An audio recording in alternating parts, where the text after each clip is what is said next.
Hi guys, स्वागत है आप सभी का एक और नई वीडियो में। और आज एक नहीं, दो नहीं, हमारे साथ हैं 3 नई गाड़ियाँ। क्या खास बात है, तो शुरू करते हैं अपनी पहली गाड़ी से। तो ये है मारुति सुजुकी की बलिनो। पीछे आपको ग्लांजा दिखाई दे रही होंगी, बट दोनों हैं एक ही गाड़ियाँ। तो बताता हूँ आज की इस वीडियो में क्या करने वाले हैं। तो दोस्तों, ये जैसे कि आपको फेंडर पे इंडिकेटर थोड़ा बहुत वीडियो में दिख पा रहा होगा, तो ये है इसका एक इंजन ट्रांसमिशन कॉम्बो, जो कि है 1.2 litre petrol engine with 5 speed manual transmission. Next गाड़ी की तरफ आते हैं। तो दोस्तों, ये ग्लांजा मेरे को पिछले 7 दिनों से टोयोटा ने भेजी हुई है, और आप नंबर देख के भी लगा सकते हैं कि ये एक मीडिया व्हीकल है। तो ये है अपनी पेट्रोल के अंदर AMT वर्जन। और लास्ट गाड़ी के पास आ जाते हैं। तो ये है मेरे एक फ्रेंड की गाड़ी, और ये भी ग्लांजा है। खैर, ग्लांजा बलिनो में कोई खास फ़र्क नहीं है, तो उसे छोड़ देते हैं। बट ये है CNG वर्जन। तो दोस्तों, हैचेस के अंदर अगर देखें तो बलिनो, ग्लांजा और i20 यही 3 ऑप्शंस रह गए हैं आज की डेट में। और इन ऑप्शंस की अगर बात करते हैं तो i20 तो छोड़ देते हैं, बट ग्लांजा और बलिनो एक ही बात है। और इनके अंदर 3 इंजन ट्रांसमिशन कॉम्बो आते हैं। तो आज की इस वीडियो में इन तीनों गाड़ियों को चला के इनके इंजन, पावर, माइलेज वगैरह की बात करेंगे, और एक आउटलुक, एक आइडिया आपको दे देंगे कि आखिर क्या डिफरेंसेस हैं तीनों के अंदर, जिससे आपको अपनी गाड़ी चूज़ करते हुए जस्टिफिकेशन मिल जाए कि क्या आपको CNG की तरफ जाना चाहिए या फिर नहीं, क्या आपको ऑटोमेटिक की तरफ जाना चाहिए या फिर नहीं, या फिर पेट्रोल मैनुअल, बेस मॉडल या मिड मॉडल, कोई सा भी आप चुन सकते हैं, वो आपके लिए काफ़ी है।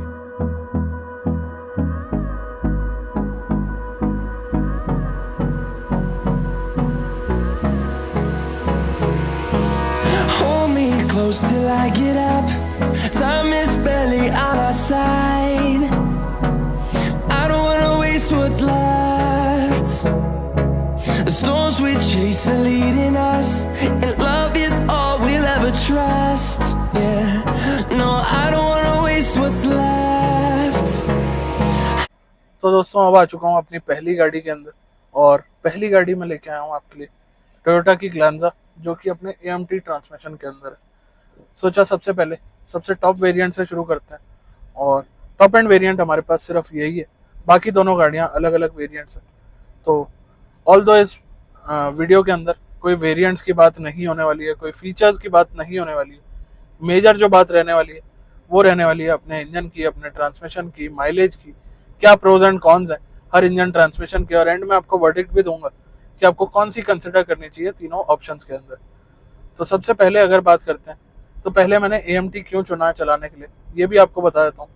क्योंकि AMT मेरे को ऐसा लगता है कि बलिनो और ग्लांजा में सबसे कम पिक किया जाता होगा, क्योंकि पेट्रोल मैनुअल की भी डिमांड है और पेट्रोल CNG की भी डिमांड काफ़ी ज़्यादा है। ऑल्दो हो सकता है लोग AMT को भी कंसिडर करते हो, AMT को भी खरीदते हो, और इस AMT गाड़ी पे तो और भी रिव्यूज़ आपके लिए आ ही रहे हैं, क्योंकि मैं इसे पिछले 7 दिनों से चला ही रहा हूँ। बट ओवरऑल अगर आपको बताऊँ तो दोस्तों, पेट्रोल मैनुअल का मैं ओनर हूँ, और CNG भी मैंने काफ़ी ज़्यादा यूज़ करी है। इवन 1-2 ट्रिप भी करे हैं CNG वाली गाड़ी पे।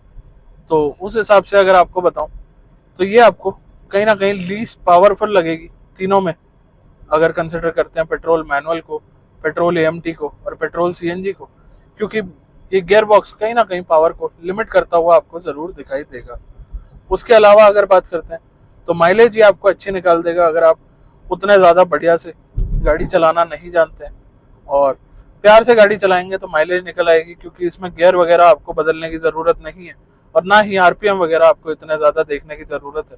बस आपका एक फंडा रहेगा कि एक्सेलरेटर को प्यार से यूज़ करें, तो आपको AMT के अंदर एक ठीक ठाक माइलेज देखने को मिल जाएगी। क्या माइलेज आप एक्सपेक्ट कर सकते हैं? तो दोस्तों, सिटी में आप एक्सपेक्ट कर सकते हैं अराउंड 15 से 16 की। बाकी ये हर सिटी टू सिटी वेरी करता, मैं दिल्ली नोएडा की बता रहा हूँ, और डीप ट्रैफिक की नहीं बता रहा हूँ। बाकी जितना ट्रैफिक बढ़ेगा माइलेज गिरेगी, जितना ट्रैफिक कम होगा माइलेज बढ़ेगी। बट ओवरऑल मैं जो अपनी गाड़ी से निकाल पा रहा हूँ, या जो मैंने इससे निकाली है, अराउंड 20 के आसपास की माइलेज रियल लाइफ में मेरे को देखने को मिल गई है, जो कि एक अच्छी माइलेज मानी जाएगी एक पेट्रोल ऑटोमेटिक की कन्वीनियंस के साथ। अब माइलेज की बात हो गई, पावर की बात हो गई, एक बार आपको पिकअप लेके भी दिखा देता हूँ। ओपन स्ट्रेच आया थोड़ा सा,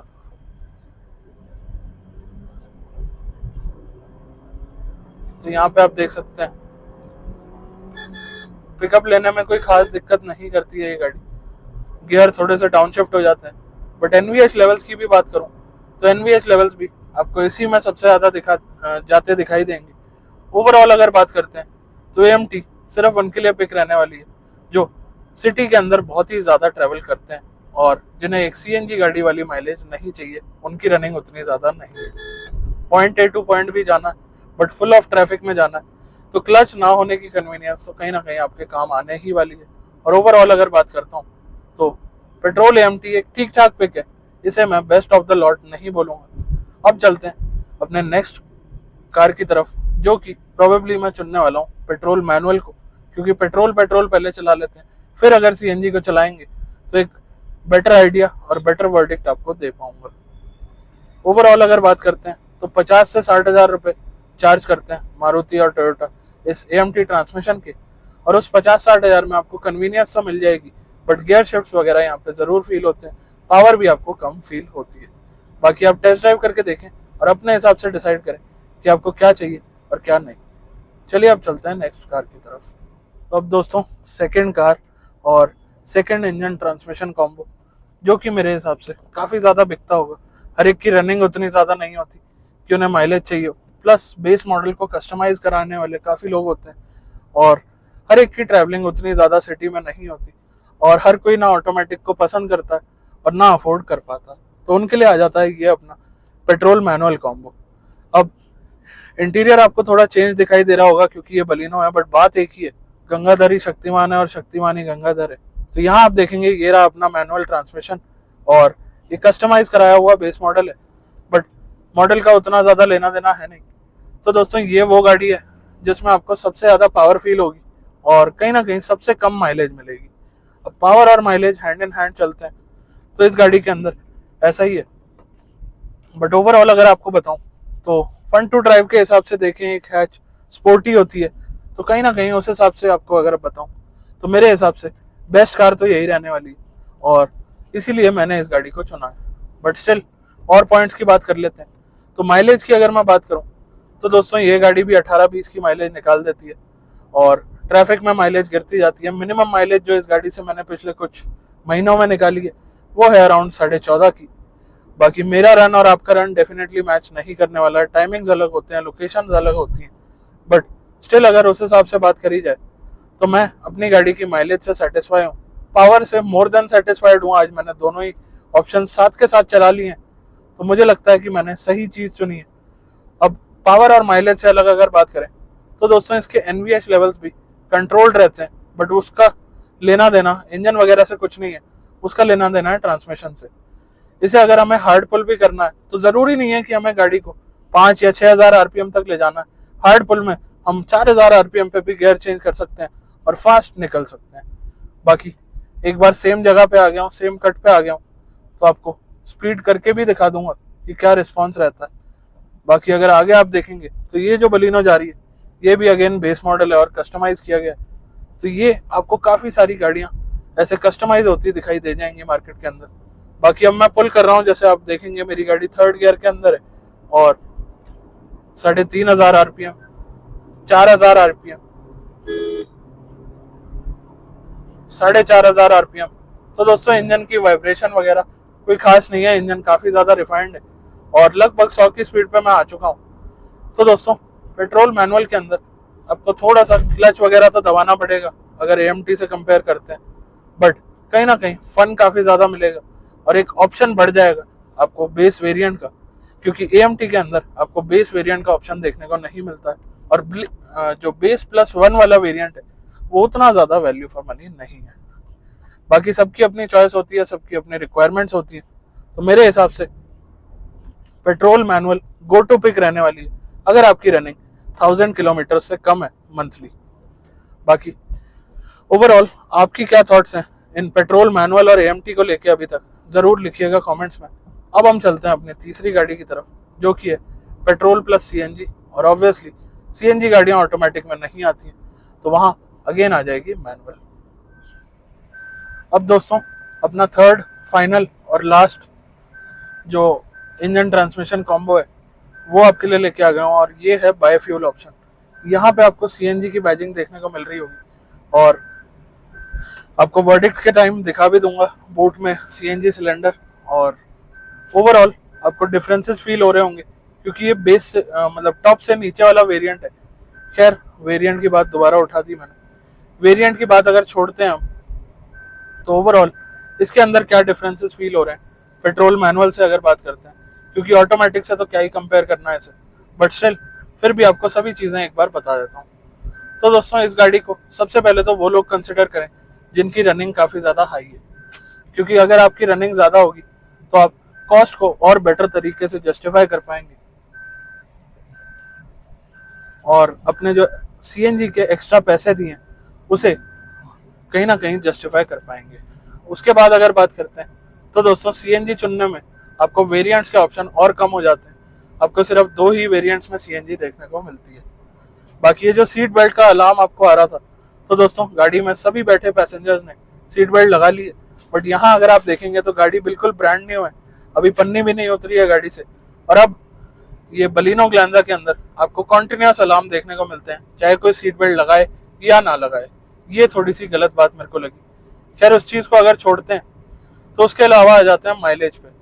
तो दोस्तों कॉस्ट इफेक्टिव पड़ेगी, आपको बता दिया। अब एक आपके फुल टैंक ऑफ सीएनजी में ये कितनी चलती है, तो 200 प्लस किलोमीटर निकाल देती है और हाईवे पे अराउंड 250 किलोमीटर के आसपास भी ये गाड़ी चल सकती है। बाकी ऑल डिपेंड्स की कंडीशन क्या है रोड की और आप किस तरीके से गाड़ी को चला रहे हैं। अब आपको कॉस्ट इफेक्टिवनेस के बारे में बता दिया है, माइलेज के बारे में बता दिया है, तो नेक्स्ट बहुत इंपॉर्टेंट एस्पेक्ट जो है कि क्या ये सीएनजी फील होती है।